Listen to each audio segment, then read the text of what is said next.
Hello everyone, welcome back to my channel. তো আজকের ভিডিওতে আবারও একটা ব্রাইডাল কলকা শেয়ার করেছি।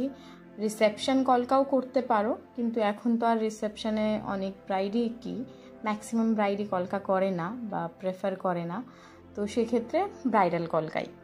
তো দেখো স্টার্টিংটা দেখে হয়তো তোমাদের অনেকের পছন্দ নাও হতে পারে, কিন্তু বিশ্বাস করো at the end of the Kolkata সত্যি খুব সুন্দর লাগবে।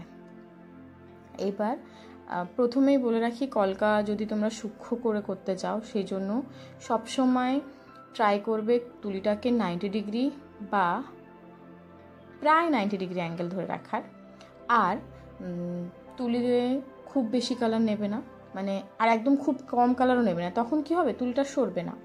তো তুলিতে একদম যেটুকু কালার প্রয়োজন সেইটুকুই নেবে। এবার সেটা যদি তোমরা বলো কিভাবে বুঝবো, তো সেটার জন্য আমি নেক্সট ভিডিওতে একদম ভালোভাবে ট্রাই করব বুঝিয়ে দেওয়ার। এই মুহূর্তে তোমরা প্র্যাকটিস করো, আর কলকা করতে করতে তোমরা অভ্যস্ত হয়ে যাবে যে তুলিতে কালার বেশি হচ্ছে কি কম হচ্ছে। আর যখনই তুলিতে কালার নেবে, প্রথমেই আমি দেখো কেমনভাবে ডটগুলো করছি, ডটটা করে নেবে। তার কারণ কি, ডটে তাহলে ওই এক্সট্রা যে কালারটা থাকে সেটা ডটে চলে যায়, আর তারপর লাইন ড্র করলে লাইনগুলো সূক্ষ্ম হয়।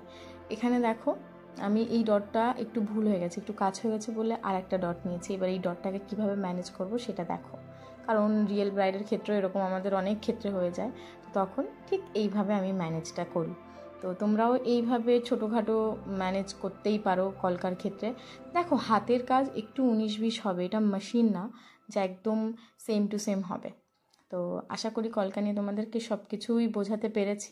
তো তোমরা অবশ্যই কমেন্ট বক্সে জানিও তোমাদের কেমন লাগলো। এবার আমি মোস্ট ইম্পর্টেন্ট থিং নিয়ে আলোচনা করব, সেটা হচ্ছে তোমাদের কি মতামত। তোমরা অবশ্যই কমেন্টে জানিও যে এই যে আমরা অনেকেই বলি না, লুক ডাজন্ট ম্যাটার, সত্যি কি তাই? তাহলে এই যে আমরা যে গল্প বা যে মুভি বা সিরিয়াল, ওয়েব সিরিজ যাই বলো না কেন, সেটাতে যারা লিড অ্যাক্টর বা অ্যাক্ট্রেস হয়, তারা কেন এত সৌন্দর্যের প্রতীক হয়, সর্বগুণ সম্পন্ন, যেদিকে দেবে সেদিকে এক্সপার্ট, মাথায় ঘন চুল, গায়ের রং ফর্সা, টানা টানা চোখ ইত্যাদি ইত্যাদি, আলো, সৌন্দর্যের যে আমি তো ওইভাবে বলতে পারবো না, কিন্তু অনেক রকমভাবে সৌন্দর্যটাকে প্রকাশ করে।